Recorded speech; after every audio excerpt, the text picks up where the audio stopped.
Hey, what's up, everyone? Austin back with the Push Pace podcast, a podcast where we take a deep dive look into a whole variety of different topics, essentially with the end goal being to learn and discuss about the things that push us to be better and happier versions of ourselves.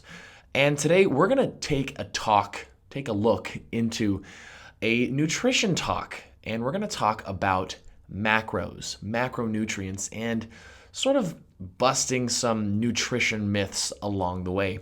Now, I want to preface this by saying that I'm not a registered dietitian. However, I get approached by the dozens, hundreds, probably at this point, thousands of individuals asking me for certain dietary guidelines. And, I have my own opinions on things, and I just want to take some time to discuss those with you, to share my thoughts, share my experience, share what I keep in mind as far as achieving my own personal fitness goals. And hopefully you're able to take some little tidbits from our talk today to give you a little bit more of a more focused understanding about how to approach and tackle your own diet and nutrition.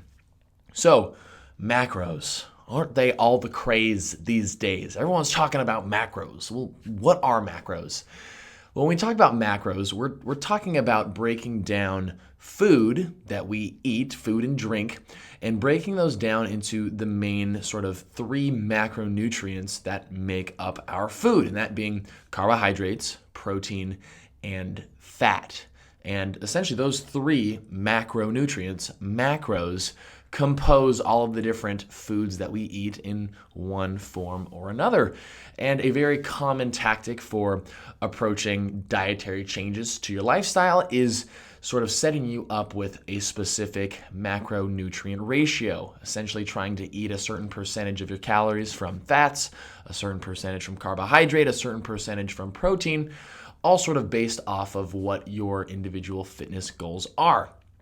So, there's a ton of stuff to talk about when it comes to macros, but I want to tackle some of the big key points that I think are confusing a lot of people and are sort of misdirecting people towards bad advice and bad information. And so I've got three main sort of big myths to tackle today. And we're going to head right into the first one. And the first myth, and probably the biggest one, we're doing the biggest one first. It's that carbs make you fat. Are you scared of carbs? Are you a carb fearer? Do you joke about, oh my God, I love carbs? If you're saying these words often, you most likely don't have a complete understanding of essentially what carbs and carbohydrates are. I don't even like to say the word carbs just because it's used in such a cringy way sometimes, just because we're not completely aware of what that means. So let's talk about carbohydrates. So when we think of carbs, it is a primary energy source that our body uses when we're performing high intensity exercise. Our bodies store excess carbohydrates that we eat in our diet as muscle and liver glycogen. Glycogen essentially being this stored carbohydrate form that our body can utilize during high intensity activity to use as extra energy. Now, as far as carbohydrates, as far as calories per gram go, it's actually one of the lowest ones, as well as protein. Both carbohydrates and protein are essentially 4 calories per gram of carbohydrate or of protein, if you want to take protein. Whereas fats, for instance, make up about 9 calories per gram. Now, when the general public thinks about carbs, and this is from what I hear on almost a daily basis, is if someone's talking about cookies or someone's talking about donuts or someone's talking about pizza, all of a sudden these foods are associated as quote unquote carbs. And I'm here to tell you that those foods are not carbs. In fact, those foods are those foods themselves.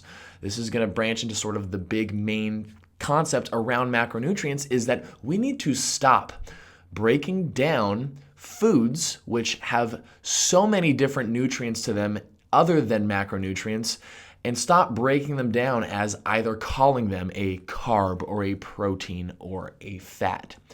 Because when we look at something like a slice of pizza, Yes, a piece of pizza, it's got flour, but it's also got cheese and peppers, sometimes pepperonis, sausages.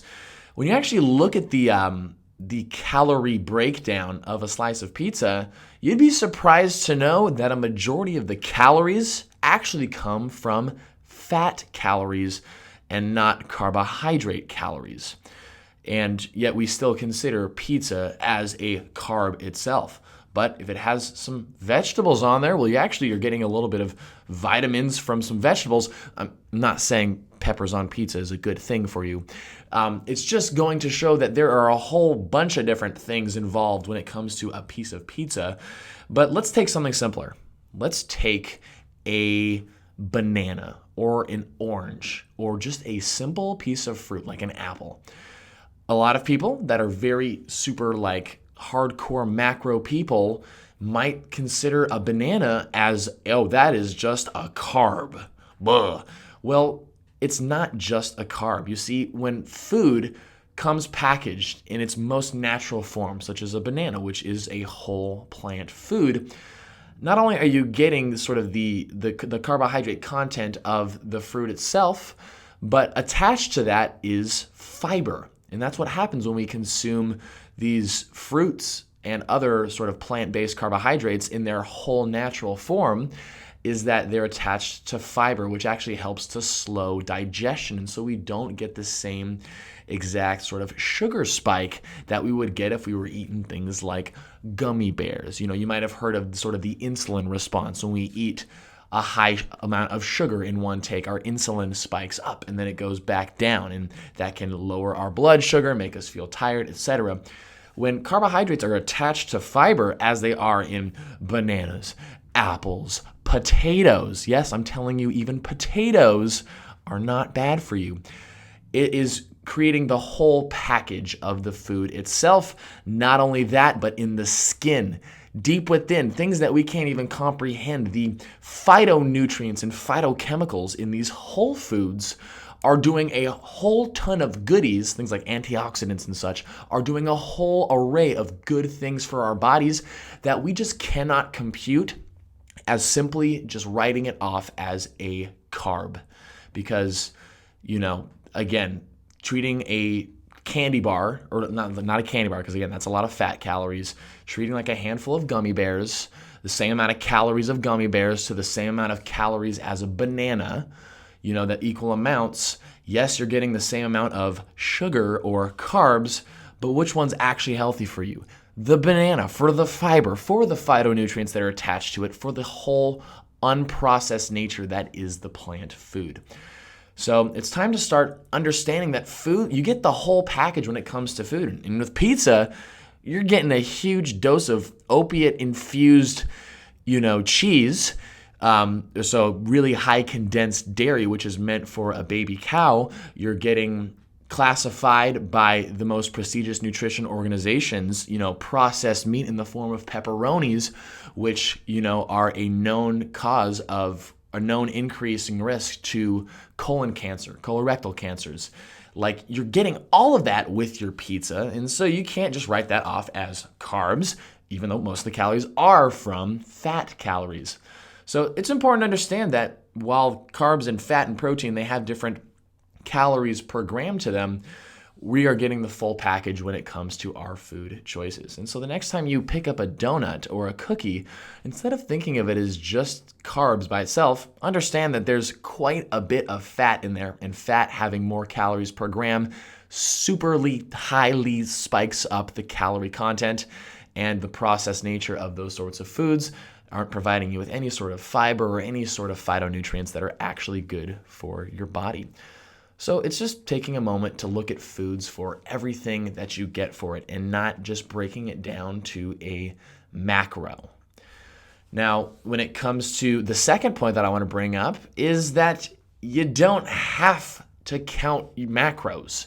Macros in general, while they might, depending on your fitness goals, I think macro counting might be beneficial. And I want to talk a little bit more about sort of those that are pursuing sort of the more strength training and bodybuilding style of workouts. So this is not including things like Orange Theory Fitness, or if you're a runner or you're a rower, if you're someone who's just going to the gym strictly to put on muscle mass, the evidence that's out there shows that you do need a certain amount of protein to maximize protein synthesis to help you optimize your training. And in that regard, then yeah, you might want to make sure that you're getting a certain amount of protein in your diet. And of course, even if you're doing something like running or rowing, you do need a certain amount of protein, and it's important to know what your body needs. However, a lot of the time, people are over prescribing protein, and they're giving like, oh, you need exactly 45% of your calories from carbohydrates, this percentage from fats. When in reality, what really matters is the amount of calories that you're consuming. That's the big drive home point there, is that it's not the macros, it's the calorie intake. Because regardless of your diet, regardless of your macros, if you are eating more calories than your body is burning throughout the day, through its metabolism, through the thermal effect of feeding, through your added activity, the amount of calories your body's burning in the entire day, if you're eating more than that number, you are going to store excess weight. You're not going to trick your body to burn fat instead of carbs by trying to force yourself into ketosis. You need to stop sort of trying to find the trick to burn the fat, and you need to eat less calories. You need to be in a caloric deficit. And I've mentioned this before, an ideal caloric deficit being around minus 200 to 500 calories of sort of what your body would need in a day. If you're consuming less than your body needs, well, your body is going to pull from its fat stores to make up for the calories lost. And that is why our body stores excess calories for when we need it, when we're not getting in the calories our body needs. And so understanding that tracking your calorie intake is vital, at least to understand how many calories you're eating. Because if you're someone who's losing weight or not losing weight, you say you're exercising so often, that you're eating super well, but you've never actually written down or tracked what you've eaten in a day, you have no idea how much you're actually eating. You might be eating way over the amount of calories that you need in a day, or maybe if you're someone who's trying to maybe bulk up, you're not eating enough calories. It's important to understand how many calories that you're eating, and then you can start to sort of fine-tune what you're eating in your daily routine to help you target whatever your fitness goal might be. But shifting away from the idea that it's all about the macros to it's all about the physics. It's the physics of calories in, calories out. If you're eating more than your body's burning, you're not going to lose weight no matter what your macros are. Now, I mentioned a little bit ago the idea that some people prescribe super high protein count amounts for these macronutrient ratios. I was talking to a coworker who I'm not going to name, but we were talking about, she was prescribed sort of a macronutrient breakdown for what to follow, and it said to eat 40% of calories in protein. And for someone who was, a very short woman, it was required to eat something like 200 to 240 grams of protein a day, something just absolutely ridiculous, where brings me to my third point, that we are a protein-obsessed society, and protein is not a nutrient of concern as far as you're not going to be protein deficient, because no one suffers from protein deficiency in this day and age. And revolving your meals around super high protein is taking away, again, from looking at a food for everything that comes with it. If you're sitting down to a huge, massive ribeye steak every single night to hit your 40% macronutrient protein, well, at the same time, you're increasing your risk of your colorectal cancer. Like, again, you're not getting any fiber from that steak. You're going to have a rock hard poopy in 5 days from that.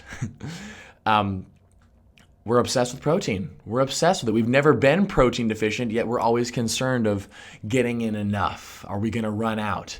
And the fact of the matter is, even if you're on something like a whole food, plant-based diet like myself, I've been vegan for 2.5 years, and my protein intake as a guy who's around 215 pounds at 6'8", I eat around 140, 150 grams a day, not even close to 1 gram per pound of body weight. And a lot of people are going over a gram per pound of body weight, and it's completely unnecessary.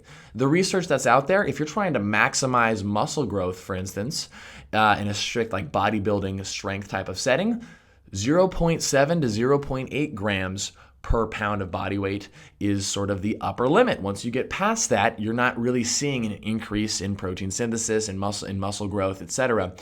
And so the research that's out there is showing that, yet we are promoting more and more and more protein. And then so instead of eating food, Sally is grabbing a Quest bar or is drinking a protein shake that's just, whey and casein protein just right after a workout, and then isn't going to go home and eat dinner with any sort of vegetables or whole grains or anything that's actually really good for your body, because you just slam down a big protein shake because protein.